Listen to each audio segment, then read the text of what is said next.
번째 여기 15장 1절에서 21절까지 구원받은 백성들 노래한 제목으로 은혜의 말씀 나눕니다. 우리 지난 시간 14장에서 홍해바다를 건넌 이스라엘의 구원 역사를 살펴봤습니다. 오늘 15장을 흔히 모세의 노래라고 이렇게 주제가 달립니다. 우리가 지난주에 살펴봤듯이 뒤에는 이스라엘을 추격하는 애굽의 군대, 앞에는 넘실한 홍해바다, 그런 위기 속에서 하나님이 홍해를 가르시고 물을 벽처럼 쌓이게 하시고 이스라엘 마른 땅으로 건너가게 하시죠. 그리고 나서 하나님께서 애굽의 병거와 애굽의 군대를 쳐서 바다에 수장시키는 그런 놀라운 체험을 경험하고 나서 모세와 이스라엘이 하나님을 찬양하는 구원의 노래입니다. 정말 홍해 도하의 놀라운 체험을 하고 부르는 구원받은 백성들만이 부를 수 있는 노래지요. 사실 홍해바다는 택함받은 백성과 하나님을 대적하는 백성을 구별하는 경계선이었어요. 하나님을 시험하는 자들은 한 명도 이 바다를 건너오지 못했지만 이스라엘 백성들은 마른 땅으로 홍해바다를 건넜습니다. 바다 이편에 서서 바다를 건너서 이편에서 부르는 이스라엘 백성들의 노래는 오직 구원받은 백성들만이 부를 수 있는 구원의 노래였습니다. 정말 여러분, 구원받은 백성들만 부를 수 있는 노래죠. 그래서 이 노래는 사실은요, 이스라엘의 승전가요, 애국가요, 개국가요, 노예해방의 노래입니다. 굉장히 의미 있는 그런 찬송입니다. 그래서 이스라엘 백성들이 이 찬송시를 늘 예배 때마다 불렀던 것을 우리가 기억하게 됩니다. 자, 오늘 좀 본문이 길어서 21절까지, 1절에서 18절까지가 모세 노래고 엄밀히 말하면 19절에서 21절까지는 미리암의 노래입니다. 근데 사실 내용이 같아요. 내용이 같기 때문에 하나로 살펴보는 것이죠. 1절이 하나의 찬양의 주제요 서론이고요. 17절, 18절이 결론이면서 주제이기도 합니다. 근데 한번 좀 나눠보면 1절, 12절은 하나님께서 애국 군대로부터 이스라엘을 구원한 기사가 노래가 되고 있고요. 자, 13절에서 18절까지는 그렇게 홍해바다에서 건짐을 받은 이스라엘 백성들을 인도하시는 하나님의 인도하심에 대한 찬양으로 주제가 이루어졌습니다. 자, 먼저 1절을 좀 보면 여러분 올려줘 보세요.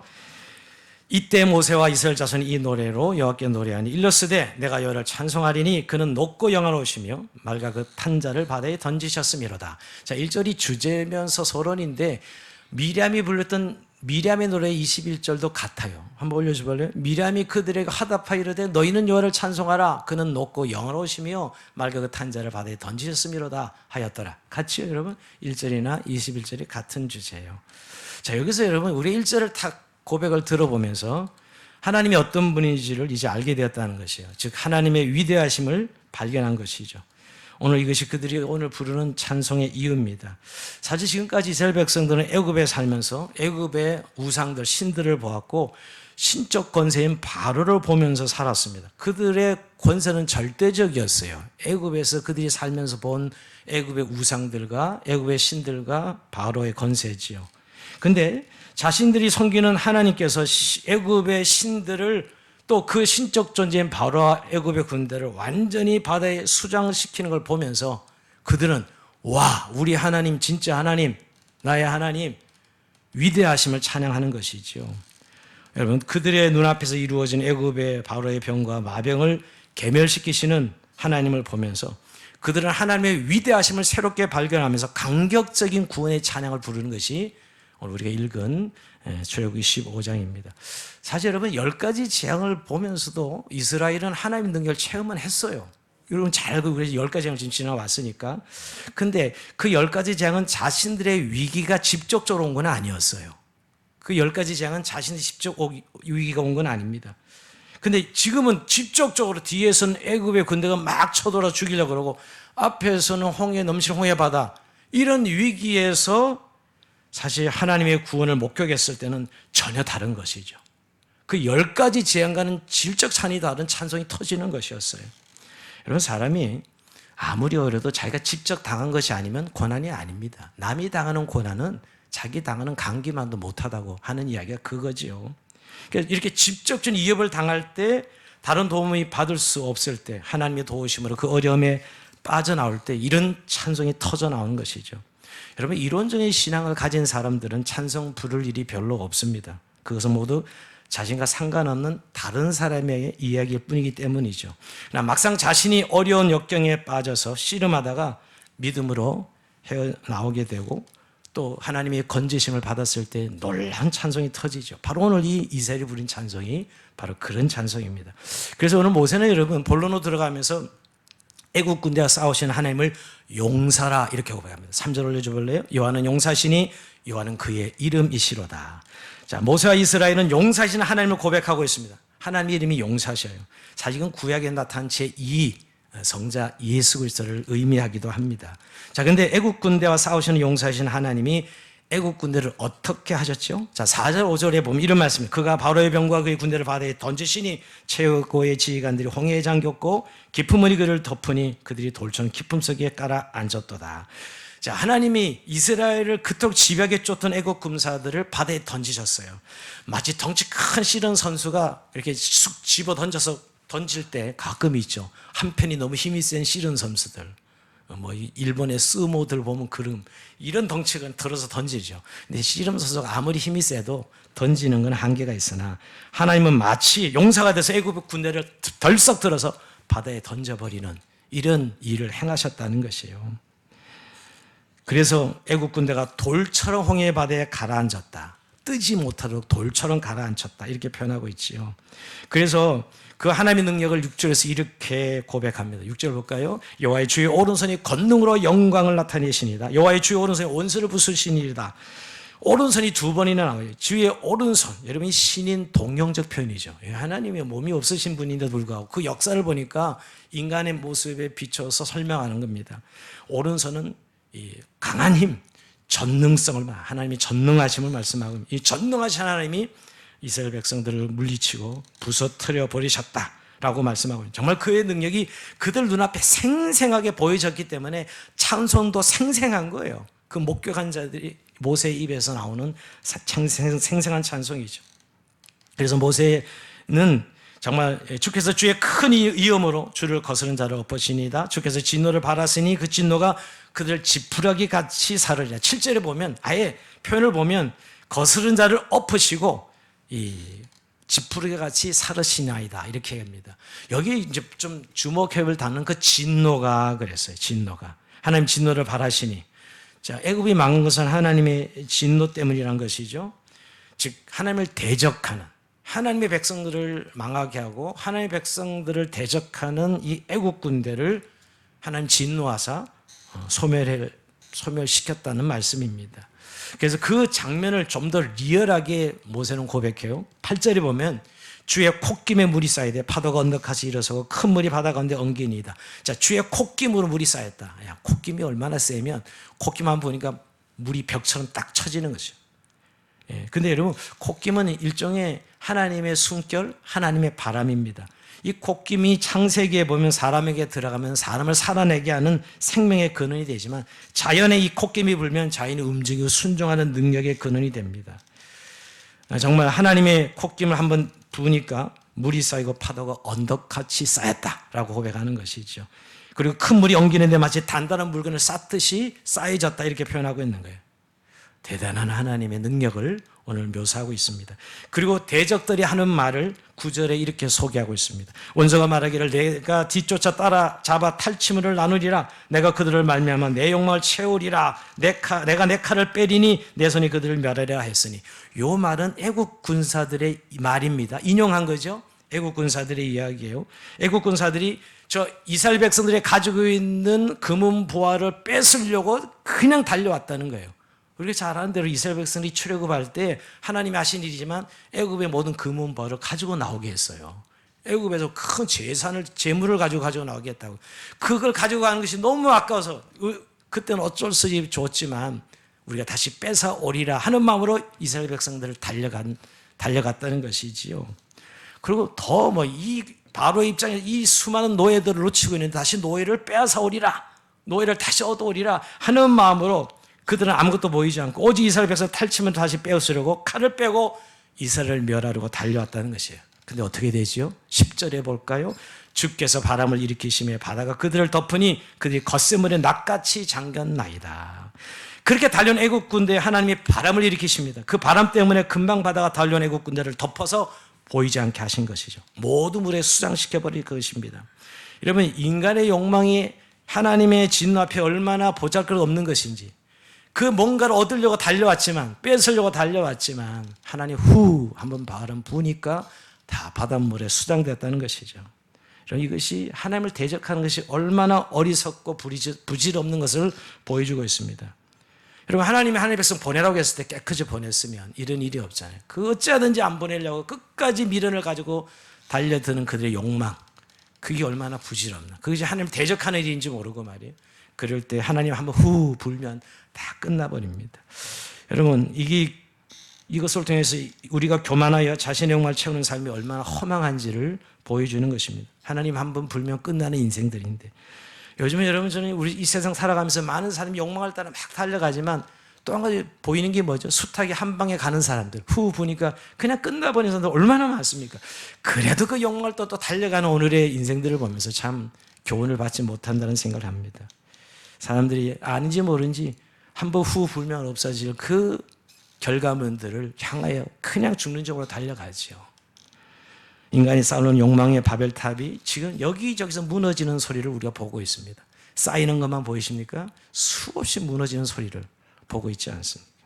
그때 이스라엘은 그 애굽의 군대를 수장시키는 하나님의 능력을 보면서 11절에 이렇게 고백합니다. 11절은 가지고 같이 고백해 봅시다. 시작. 여호와여, 신중에 누가 주와 같은 자가 누구니까? 주와 같이 거룩함으로 영광스러우며 찬송할 만한 위엄이 있으며 귀한 일을 하는 자가 누구이니까? 아멘. 자, 오늘 모세와 이스라엘 백성들이 하나님께서 베푸신 구원 역사를 증언하면서 신중에 누가 주와 같은 자가 있는가? 누가 주와 같은 자가 있는가? 여호와 하나님 같은 분이 없으시다는 거죠. 최고의 신.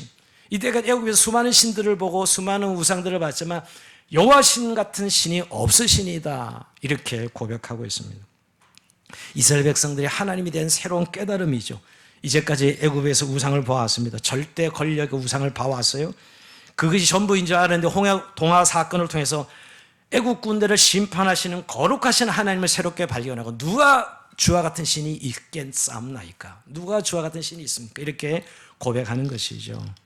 오늘 이들은 당신의 뜻을 거역하는 완악한 애국 사람들을 홍해에 수장시키시고 마침내 그들을 심판하시는 하나님을 보면서 주와 같은 이가 없음을 찬양할 수밖에 없는 것이죠. 모세는 의로 판단하시는 거룩하신 하나님을 향한 경외감을 노래로 오늘 찬송하고 있는 것입니다.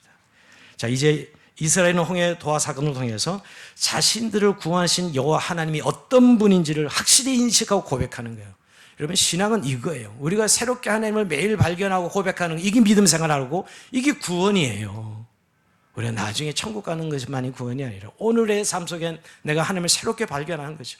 그래서 주와 같은 신이 없나이다. 이 얼마나 어마어마한 고백이에요. 근데 여러분, 요즘 이런 찬송이 있습니까? 여러분, 이 홍해를 건너고 이 이스라엘 백성들의 찬송을 보면서 저와 여러분도 이 찬송이 있었습니다. 십자가 사건에서 우리가 이런 찬송이 있었다니까요. 이 어마어마한 찬송, 십자가로 나를 구원하신 예수 그리스도의 은혜를 우리도 이렇게 찬송했어요. 사실은 지금 까맣게 잊으셔서 그러시지요. 오늘도 근데 여러분, 홍해 같은 사건은 오늘도 계속 반복적으로 일어나고 있습니다. 여러분, 없는 것 같아요? 하나님이 원하시기만 하시면, 하나님이 필요하다고 생각하시면 지금도 홍해 도와 같은 구원의 역사를 일으키시고 오늘 그 역사를 보면 많은 사람들이 주를 찬양하며 경배를 들으며 영광을 돌리는 일이 지금도 계속 있다는 사실을 기억하시기 바랍니다. 자, 이렇게 애국 군대를 물리시는 하나님께서 이제 이렇게 애국 군대로부터 건지신 목적이 뭐냐는 거예요. 오늘 13절이 그 말씀이 나오는데요. 주의 인자하심으로 주께서 구속하신 백성을 인도하시되 주의 이름으로 그들을 주의 거룩한 처소에 들어가게 하시나이다. 자, 13절 말씀을 잘 살펴볼 필요가 있어요. 이걸 굳이 이스라엘 백성들을 홍해에서 건져내신 이유를 두 가지를 좀 분석을 해보면, 우선 하나님이 그들을 인도하시기 위해서, 자, 건지신 것을 끝나지 않고 이제 강약길을, 가나안길을 인도하시기 위해서, 그리고 더 중요한 것은 그들을 거룩한 처소에 들어가게 하시기 위해서. 이 거룩한 처소는 여러분, 우리가 짧게는 성막이죠. 이제 이스라엘 백성이 강에 가서 신의 산 언약을 맺고 성막을 만들 때 성막에 하나님 임재하시겠다고 약속합니다. 임재하시 그들과 함께 그 진치고 같이 계시죠. 그래서 이스라엘 백성들이 거룩한 처소에 들어간다는 것은 하나님의 장막에 그들이 거하게 하시겠다는 거예요.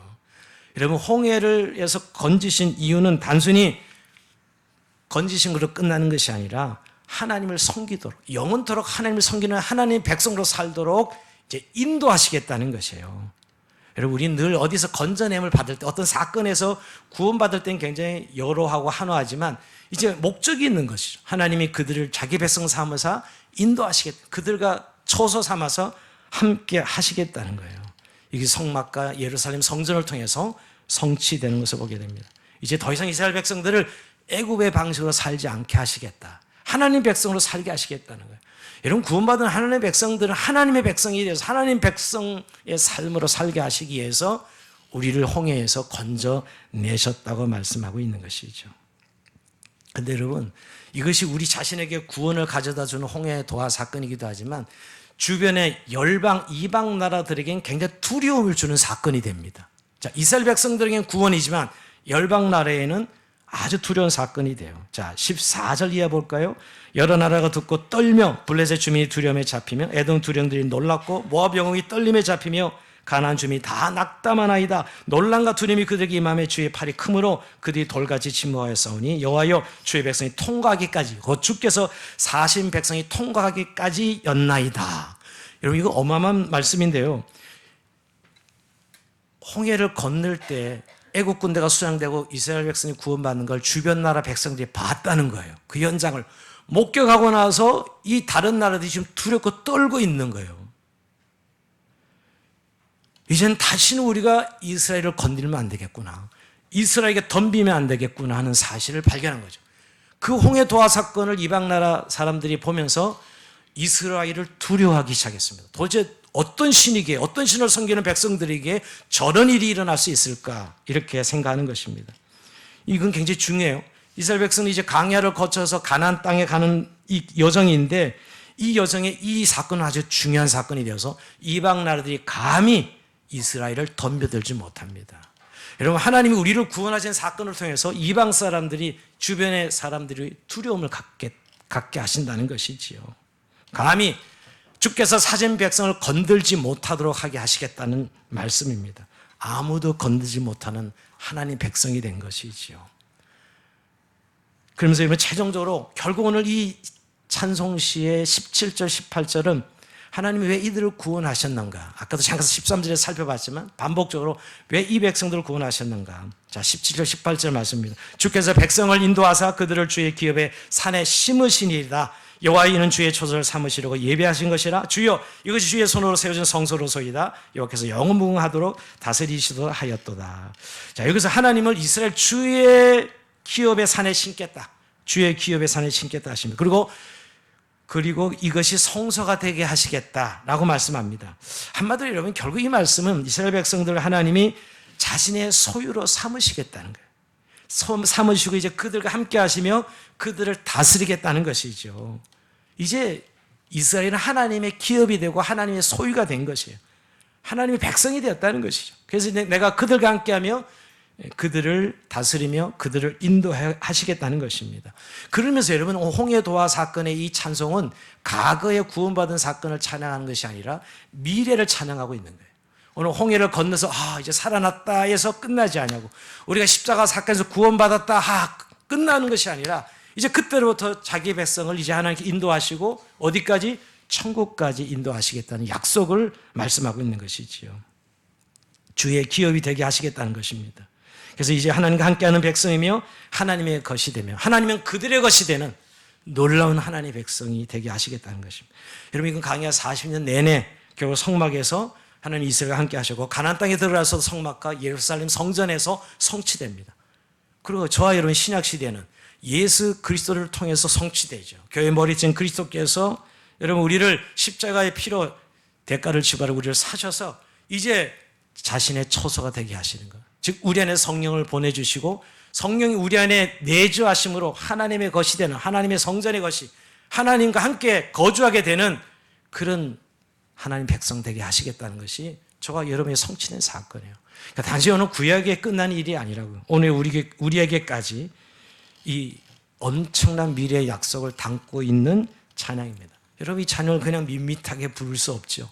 어마어마한 찬양입니다. 너무나 감격적인 찬양이죠. 그래서 이 찬양은 정말 이 모세의 노래는 놀라운 찬양입니다. 여러분, 출애굽기 15장의 모세의 노래는 요한계시록 15장, 마지막 성경 15장의 어린 양의 노래라고 이야기하고 있습니다. 자, 15장 3절 요한계시록 옛날 강의 들 때 기억나십니까?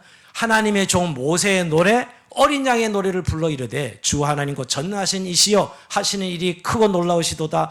만국의 왕이시여 주의 길이 의롭고 참되시도다. 그러니까 여러분 이 모세의 노래 출애굽기 15장 말이 어린 양의 노래, 새 노래예요. 천상에서 우리가 영원토록 부를 노래라는 것이에요. 왜 그럴까요, 여러분? 이 출애굽 사건이 결국 예수 그리스도로 말미암아 어린 양의 구원자의 그림자이기 때문에요.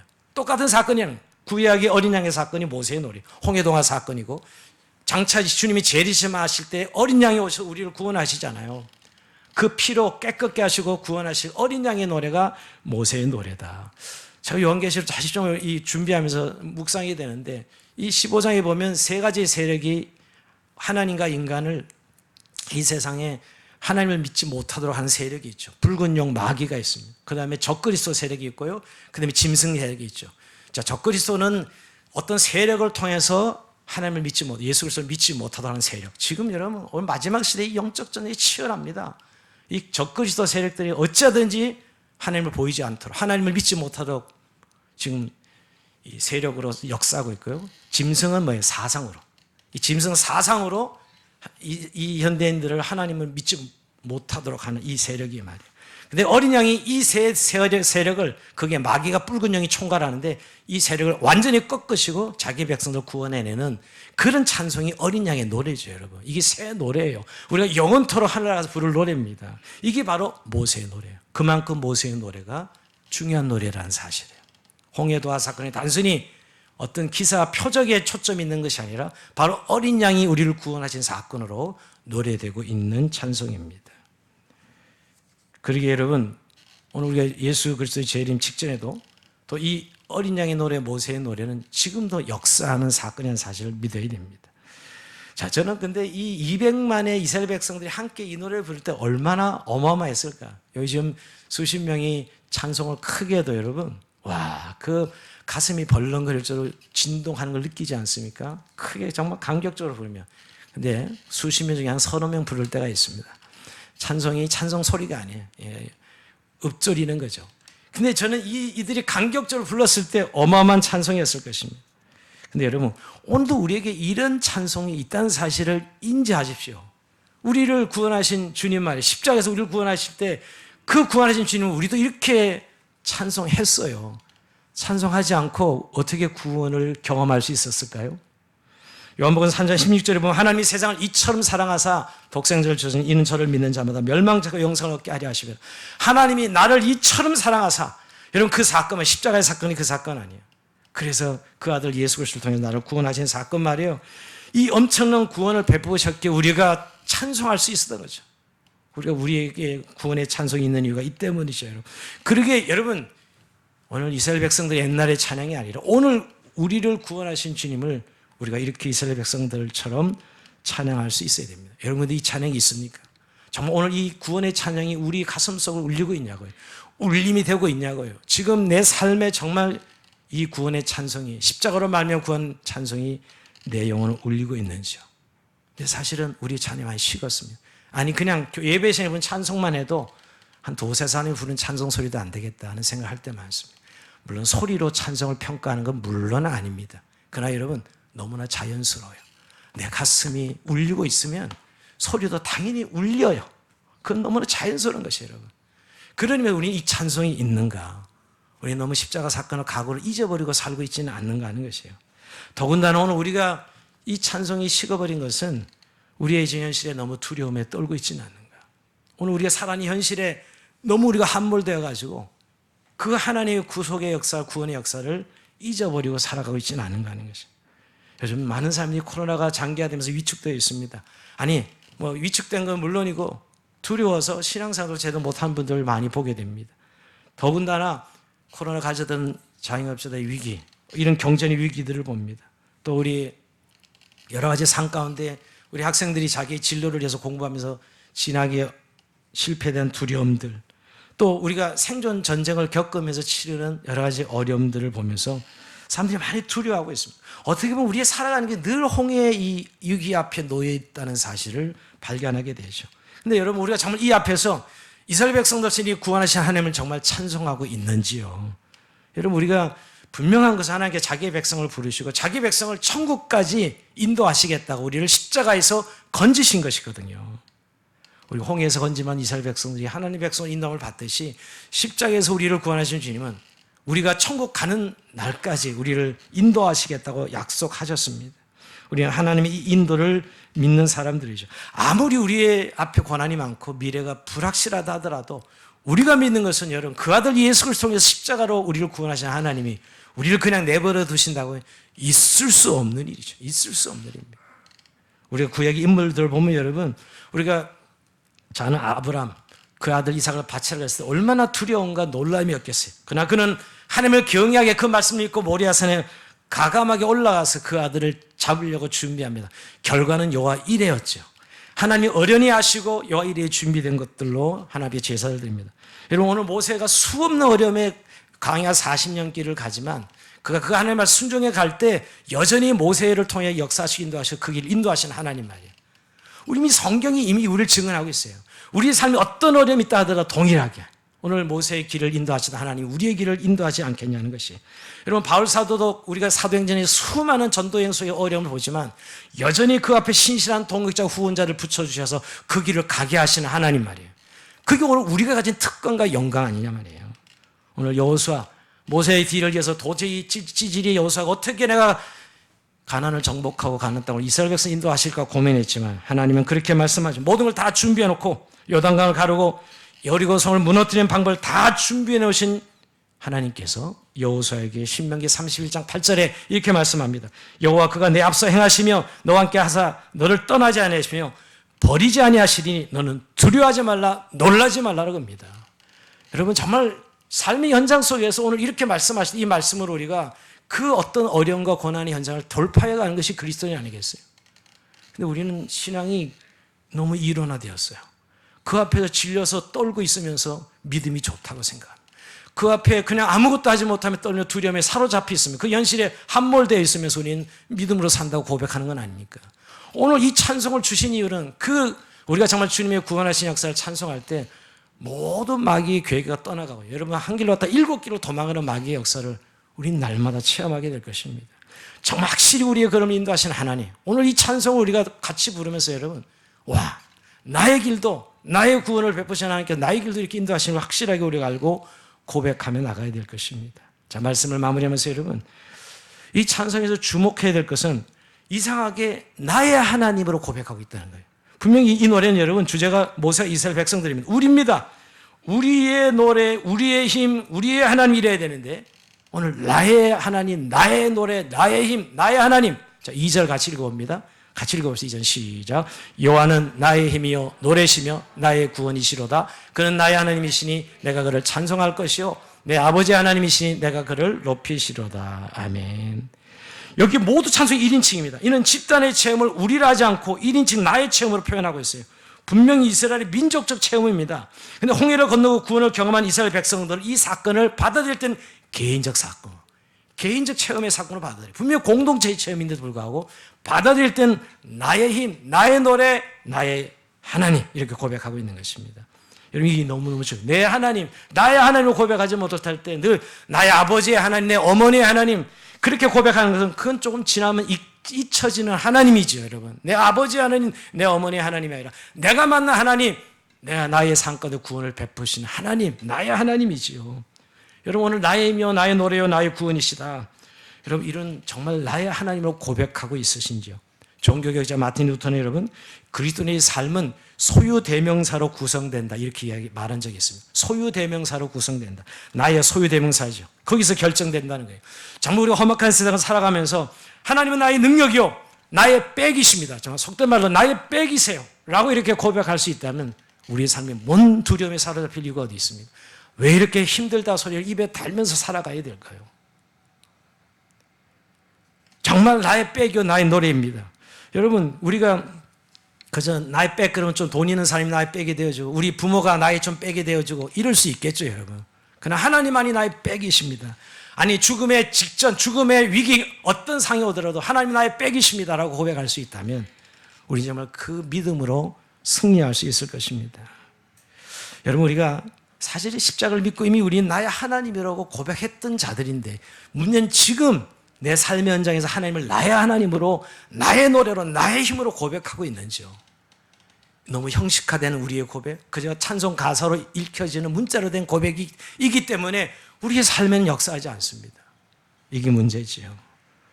우리가 여러분 예수님을 보지는 않고 믿지요. 근데 성경의 말씀을 해서 우리가 그 예수 그리스도를 믿고 성령의 감동과 감으로 살아계신 예수 그리스도를 믿지 않습니까? 그런데 왜 오늘날은 그 살아계신 역사하는 힘은 왜 느끼지 못하냐고. 우리가 그 예수님을 보지 않고 믿었지만 이 말씀과 성령을 통해서 그 예수님이 내 안에 살아계셔 나의 구원을 이루셨다면 오늘 우리 삶에도 이런 살아계신 능력이 우리 안에 있어야 되지 않겠어요? 그 이유는 나의 하나님을 우리가 고백하지 못해요. 나의 하나님으로 우리가 고백할 수 있을 때 이 놀라운 역사가 우리에게도 동일하게 펼친다는 사실이지요.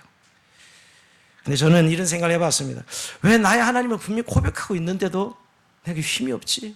왜 이렇게 무기력하지라고 생각할 때 내 안에 다른 두려움이 있다는 것을 발견했습니다. 세상과 분리되는, 세상과 구분되는 것을 두려워하고 있구나. 세상과 분리된 걸 두려워하고 있다는 거예요. 그래서 영적 싸움을 회피하고 영적 싸움이 있는 것을 슬쩍 피해버리는, 하도 세상에 주는 행복과 세상에 주는 이 메시지에 너무 우리가 깊이 들어가서 나의 하나님 그러면 구분돼야 되거든요. 잘라져야 돼요. 세상과 하나님과 구분되는 것이 너무 두려운 거예요. 이거 떨어져 나가면 내 행복이 없어질 것 같아요. 그래서 섣불리 나의 하나님을 고백 안 한다니까 우리가 지금. 구분되는 것 때문에. 이스라엘 백성들이 애굽 군대와 이스라엘 완전히 구분됐을 때 구원의 노래를 부를 수 있었어요. 근데 나의 하나님 하면 구분되는 게 너무 두려운 것이죠. 세상과 구분되면 왕따 될 것 같고 세상과 분리되면 나는 못 살 것 같고 하는 그런 두려움. 그것이 마귀가 우리를 노리고 결국은 나의 하나님을 믿음으로 고백하지 못하게 하는 것입니다. 이 아침 다시 한번 나의 하나님으로 우리가 다시 한번 고백되는 이 아침 되기를 주의 이름으로 축원드립니다. 여러분 요새 노래 뭘 잘 부르십니까? 저는 요즘 가끔 임영웅의 바램이라는 노래를 가끔 불러봅니다. 비난하시는 분들이 여기 몇 분 계시는데 아주 위로가 됩니다. 근데 방탄소년단에 미쳐서 아예 그 방탄소년 노래를 하루 종일 끼고 사는 청소년들을 봅니다. 아니면 또 요새 40대 이후 보면 70년, 80년 포크송에 빠져가지고 그저 통기타 포크송에 빠져 하루 종일 들으면서 사는 분들을 봅니다. 뭐 정서적으로는 도움이 되고 힐링도 된다고 저는 생각합니다. 근데 이상한 거는 노래대로 되는 거가 있어요. 자꾸 그 가사를 읊조리다 보면 노래대로 되는 것이죠. 옛날에 누가 그런 소리 하더라고요. 윤신덕이라는 가수가 사회 찬미를 불렀는데 정말 빨리 극단적 선택을 해서 사라져버린 그런 예가 있다. 우리가 차중 나이가 낙엽 따라 가버린 사랑을 부르다가 정말 29살에 낙엽 따라 가버렸거든요. 차중 나이. 김정호도 나는 간다 부르다 그냥 가버렸어요. 저는 이게 이런 것을 믿지는 않습니다. 이게 미신인데 어떻게 보면. 그러나 여러분 한 가지 영향을 받는 건 분명합니다. 그 가사를 읊조리는데 어떻게 영향을 안 받을 수 있어요, 여러분. 여러분 그러면서 오늘 나는 지금 무슨 노래를 정말 나의 주제의 노래가 뭔가 하는 거예요. 정말 여러분 나를 구원의 하나님 여러분 주제입니까? 오늘 제가 목사님이 내가 부를 노래 이런 가사를 썼지만 여러분이 부를 노래는 뭡니까? 정말 찬송이십니까? 나를 구원하신 하나님 여러분 그 하나님이 찬송되어져 내 삶에 살아 역사하시는 하나님을 체험할 거 아닙니까? 다시 회복해야 돼요. 우리가 너무 지적인 영역만 발달해 가지고요 오늘 거기서 머물러 있어요.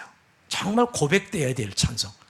그러면서 저는 오늘 우리가 같이 부르고 싶은 찬송이 우리 찬송 305장 어메이징 그레이스 나와 같은 죄인 살리신 이 찬송이 1위에 항상 좋아하는 찬송 1위가 305장 얘는 405장 나 같은 죄인 살리신데 독일 베를린 장벽이 무너질 때 독일 사람이 떼창을 부는 게 어메이징 그레이스입니다. 더 나가서 마틴 루터킹 목사가 내게는 I have a dream 꿈이 있습니다 이 설교를 할 때 같이 이 백성들이 떼창을 부르는 노래가 이 어메이징 그레이스고요.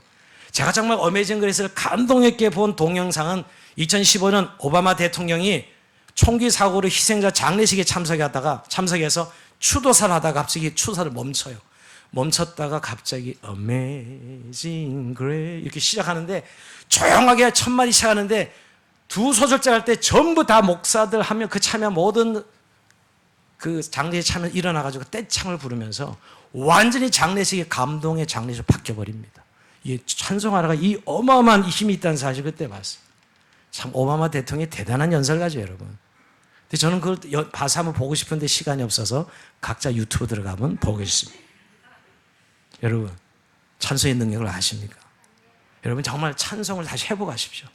머리로 하지 마시고 여러분, 우리의 입술과 마음으로 다시 찬송을 회복하면 살아서 역사하시는 하나님의 구원의 능력, 지금도 우리가 날마다 체험하고 살아갈 수 있는 사실을 기억하시고, 이 고난의 시대 찬송에 살아 역사하는 우리 주양원 공동체 성도님 되길 주의 이름으로 축원드립니다. 자, 우리 찬송 해보